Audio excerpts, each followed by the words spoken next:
Finally, why do you need a partner? You need a partner because you need speed, you need innovation, and you need an external industry perspective, right? If you are an organization where your maturity level is very, very low and you need a partner-driven model, great. But the partner-driven model will come with certain challenges, right? It will probably help you in the short term with speed and industry perspective, external industry perspective, but it will potentially not give you innovation in the shorter term, right? Because one, your maturity level itself is so low that first you have to bring in speed and value and bring in that external perspective and show some value to your business. And then obviously once you have reached a steady state, then maybe innovation will come in. If you're an organization where you need a partnership which will bring in technology innovation, then speed and innovation is what you can expect from the partner. The industry perspective will not come in because you're kind of doing it in-house with your own internal teams. But the industry perspective from a technology point of view will still come in, but from a business perspective it may not come in, right? The best, according to our view, is consultative model, right? Where we will be able to bring in the external industry perspective, external technology perspective, speed and innovation, right? So if you are an organization who is trying to embrace this journey or trying to revisit your analytics journey, I think you should look for a partner who will bring in all these three aspects, speed, innovation, as well as industry perspective. So consultative model is probably the best model. That's our experience, right? But there's no prescription that I would say. It all depends on your level of maturity, your level of comfort, the regulations that are guiding your organization, what works for you best based on your internal dynamics.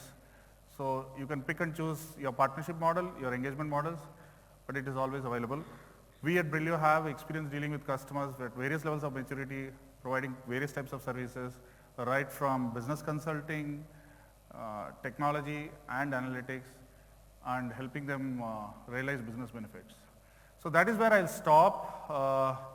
I think I have 7 more minutes. I'll be more than happy to take questions.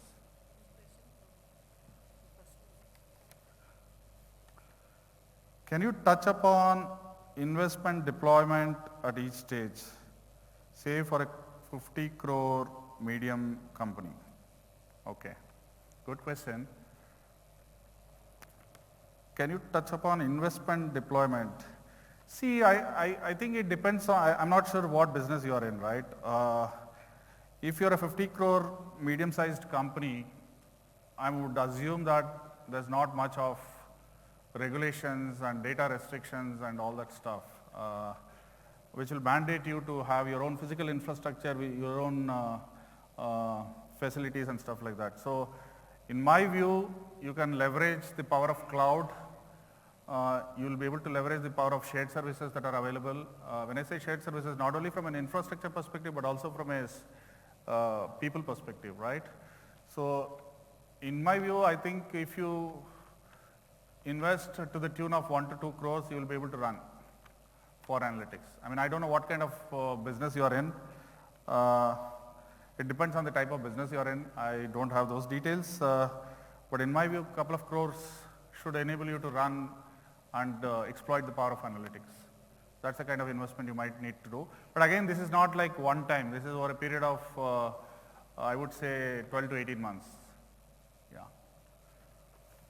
Okay. Okay, still have 5 minutes. Thank you for the insightful session, Srinivas. Just one question, like, okay, when you have a client where there are a section of executives with competing interest, where one set will want the partner to help with the model, and one set may not want the partner to help with the model. So how does this interest affect the model? Any changes in terms of execution, particularly in consulting? Let me get your question right. You're saying there are one set of people within the organization who wants a partner. There's another set of people who doesn't want a partner. Is that the question? Exactly, yeah. Right.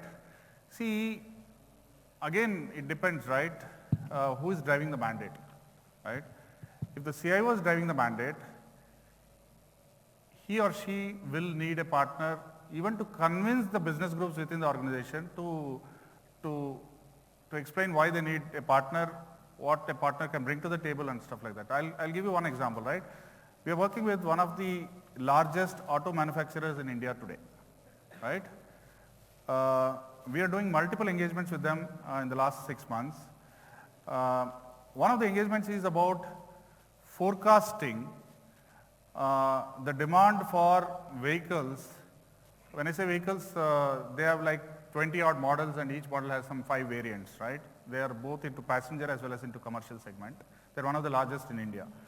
So they want us to forecast the demand for each of these models and each of these variants within those models by dealer, by zone, right?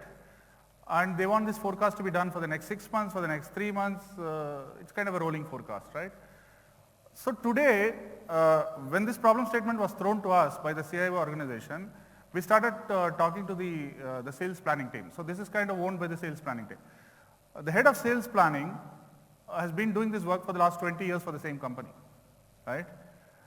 And first and foremost, he was not even ready to have a discussion with us because he thinks that, what can you tell me about my business when I'm doing this for the last 20 years, right?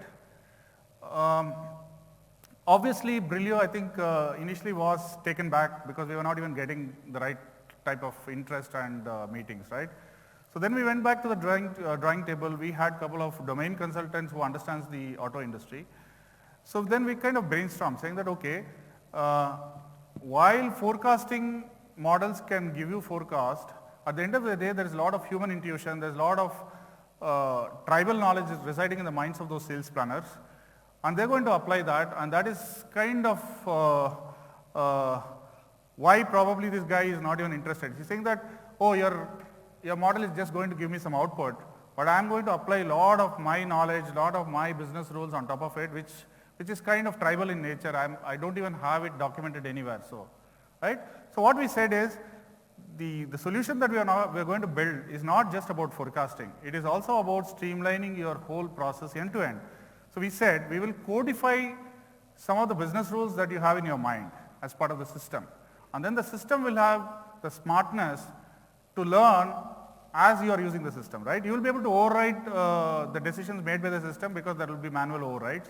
But at the end of the day, when you make a manual override last month, the system will be smart enough to learn what was the override, and the next month forecast will be including that learning, right? Now, then they started opening up, right? And now we are doing this project. It's kind of a 6-month project. We have just completed a couple of months. And this is going to be leveraged by the sales planners of this company for all their national, regional, dealer level forecasts for all their models across both passenger and commercial models.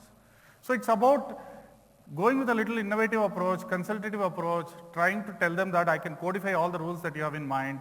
I'll be able to learn from the overrides that you're making, and then I'll be able to give you a system where there'll not be any need for an override, right? That's the whole intent. So yeah, it's not easy, but then I think that's where I think you need to work with organizations which can bring in domain expertise, analytics, which means statisticians, data engineers, data analysts, those kind of guys, and finally the technologies, right? At the end of the day, whatever we are delivering, it should integrate back into their ecosystem. Otherwise, it becomes a one-time thing. So that whole technology integration is a big play. So I hope I answered your question. Absolutely.